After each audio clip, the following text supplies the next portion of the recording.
Salam jumpa Bapak Ibu trader sekalian. Hari ini kita ada di tanggal 26 Maret 2020. Apa kabar hari ini? Mestinya cerah ceria ya. IHSG hari ini cerah ceria banget ya. Cerah ceria, IHSG ada ditutup sangat-sangat besar. Ada di atas 10%. Jadi mestinya teman-teman kalaupun terlambat entry hari ini ya mestinya masih dapat lah sedikit kecil-kecil. Masih cuan lah ya, yang trading pendek kan. Sekarang kita lihat chartnya. Nah, ini adalah IHSG, lebih tepatnya IHSG kita itu naik 10,19%.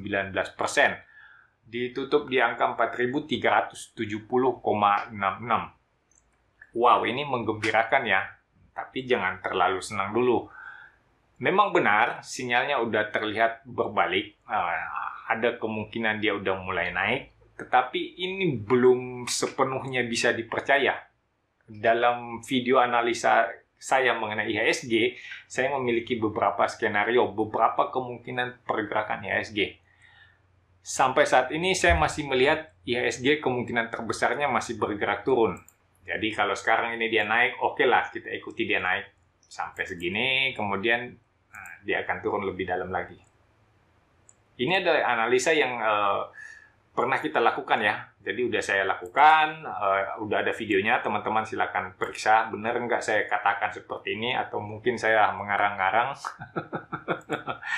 Nah, dia seperti ini, kemungkinan dia akan bergerak naik lagi, lalu turun lebih dalam. Seperti ini kira-kira pergerakannya ya.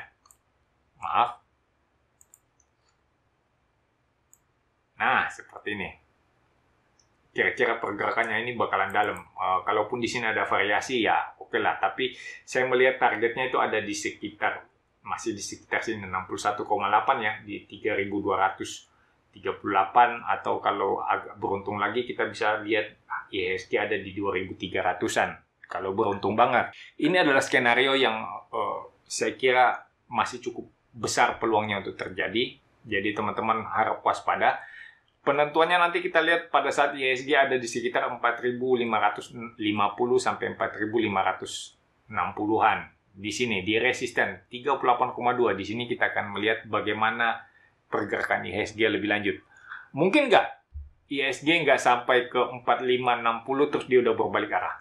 Ya, itu sangat mungkin. Itu sangat bisa terjadi bahwa IHSG nggak sampai ke 38,2 terus dia udah berbalik turun. Dan ya targetnya target kita tetap ada di angka 61,8 di sekitar 3.240-an. Nah, targetnya tetap sampai di situ. Nanti kalau sampai di bawah sini, baru kita lihat lagi pergerakan arahnya seperti bagaimana.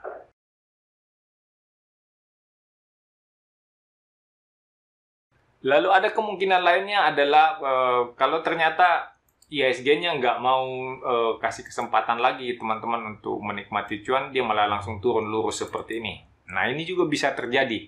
Ini peluangnya terjadi ini cukup besar. Ini adalah skenario yang nomor 2 lah kita katakan. Ini skenario B, ini plan B. Kalau ternyata IHSG bergerak seperti ini, dia masih akan tetap kita katakan target sampai ke 61,8. Saat ini teman-teman bisa mengambil posisi kalau mau masuk. Bisa masuk, lihat-lihat situasi, kita punya IHSG masih ditargetkan paling nggak sampai ke 4.560-an.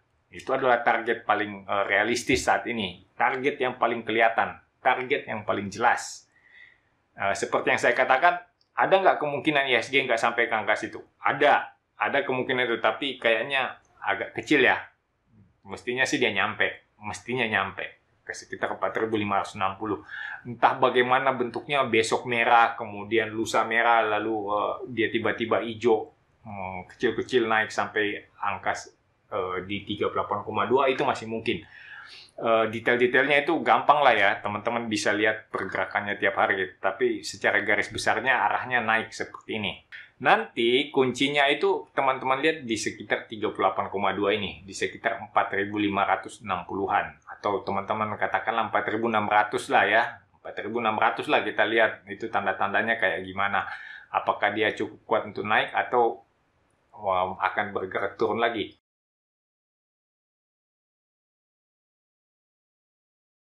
Bagaimana caranya melihat kalau IHSG akan naik? Nah, ini adalah skenario nomor 3. Ini plan C. Nah, teman-teman bisa melihat kalau dia naik seperti ini, ya, kemudian dia bergerak turun lagi, tapi tidak menembus turun di bawah kita punya 38,2, artinya IHSG hanya tertahan di sekitar 4.500-an gitu ya.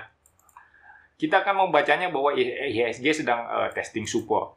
Dia akan seperti ini, oke, IHSG support testing, kemudian dia bergerak mantul lagi naik lebih tinggi. Kemungkinan itu ada, dan ini kayaknya peluangnya juga masih bisa kita katakan cukup besar, walaupun nggak besar-besar banget. Tapi ini kemungkinan ini ada, akan terjadi.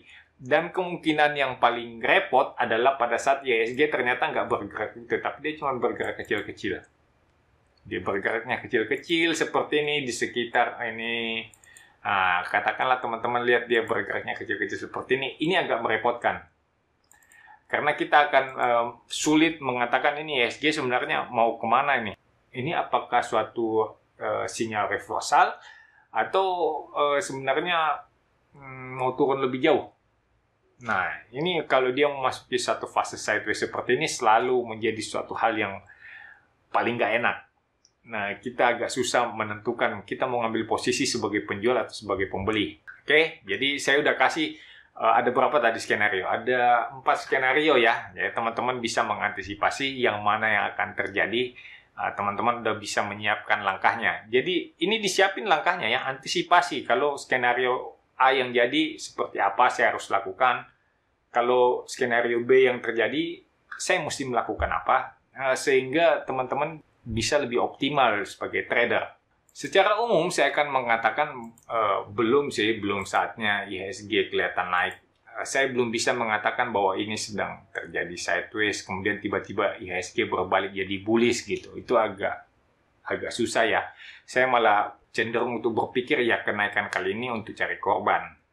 Ya, terus terang saya masih berpikir bahwa ini adalah fase turun yang kemudian ada reaksi baliknya. Ini adalah aksi turun, kemudian ini adalah reaksi.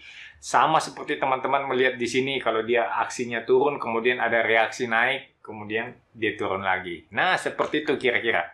Terlalu cepat menurut saya untuk IHSG mau langsung berbalik arah.